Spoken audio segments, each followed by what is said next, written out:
أجهزة المخابرات في العالم كله، أو مش هنقول كل الدول، هنقول معظم الدول، ليها أدوات ووسائل بتعتمد من خلالها على جمع المعلومات. قد تكون وسائل تكنولوجية، قد تكون جواسيس، ولكن الدور الأهم واللي بيعتبر رأس الحربة في جمع المعلومات لأجهزة المخابرات وخاصة الغربية هو القواد. إبستين هو أشهر قواد في التاريخ، بنك معلوماتي استخباراتي لأجهزة الاستخبارات الصهيونية الموساد، واللي عنده معلومات عجزت أجهزة استخبارات في العديد من الدول إنها تحصل على المعلومات دي.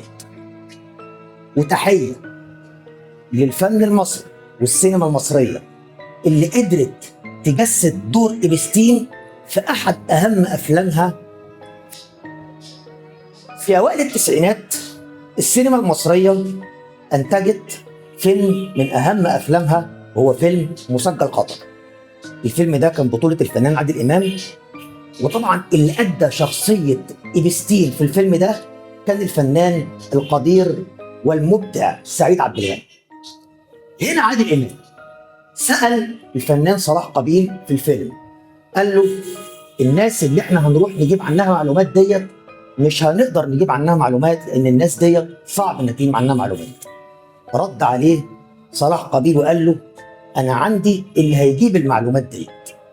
وطبعا كانت العبارة الشهيرة اللي قالها سعيد عبد الغني للفنان عادل إمام والفنان صلاح قابيل، قال من يملك العاهرات يملك المعلومات. شخصيات مصرية مؤثرة تم ذكر أسمائها في ملفات إبستين.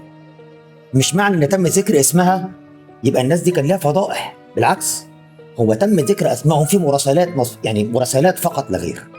ولكن الشخصية الوحيدة اللي تورطت في فضائح إبستين الجنسية كان الملياردير المصري الراحل محمد الفايد. مين هو محمد الفايد؟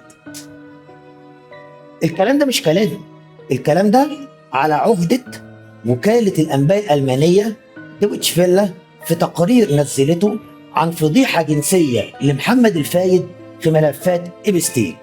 محمد الفايد ملياردير مصري معاه الجنسية البريطانية. الراجل ده كان ليه دور كبير جدا في إنشاء ورصف ميدان دبي ونهضة دبي الحديثة. في تسعينات القرن العشرين محمد الفايد تصدر الصحف العالمية من خلال مقتل ابنه دودي الفايد مع الأميرة ديانا في حادثة غريبة جدا في فرنسا، واللي كان مرتبط بشائعة زواجه منها ورفض العيلة المالكة لهذه العلاقة. طيب ده طبعا نبذة عن شخصية أو عن محمد الفايد.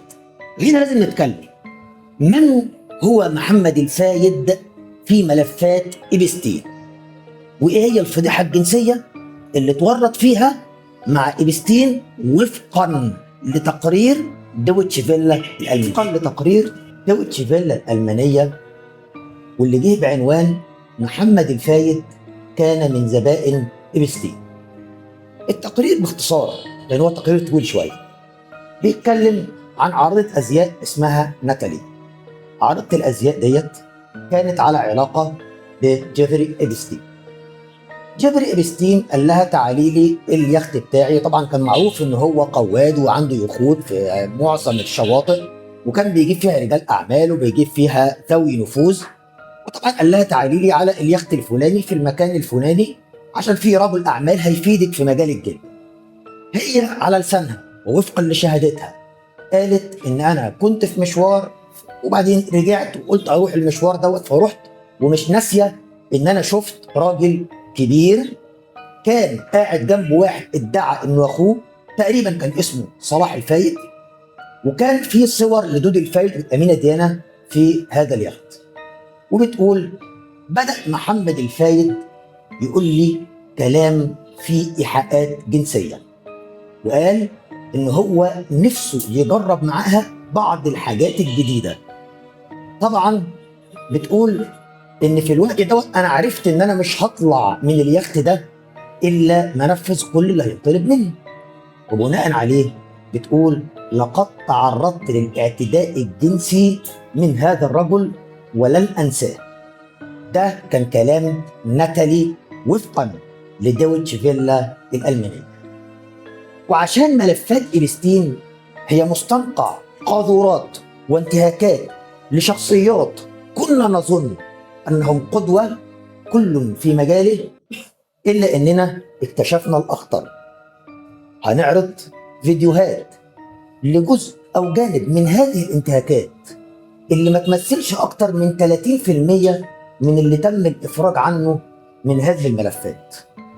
من الحلقة الجاية هنبدأ نشوف تاريخ الجزيرة، مين المتحكم في مجموعة الجزر، مش جزيرة إبستين، لأن جزيرة إبستين دي هي جزيرة من مجموعة جزر لشخصيات نافذة يقودها شخص واحد. هنأصله وهنشوف إيه الهدف من كل اللي بيحصل ده. شكرا.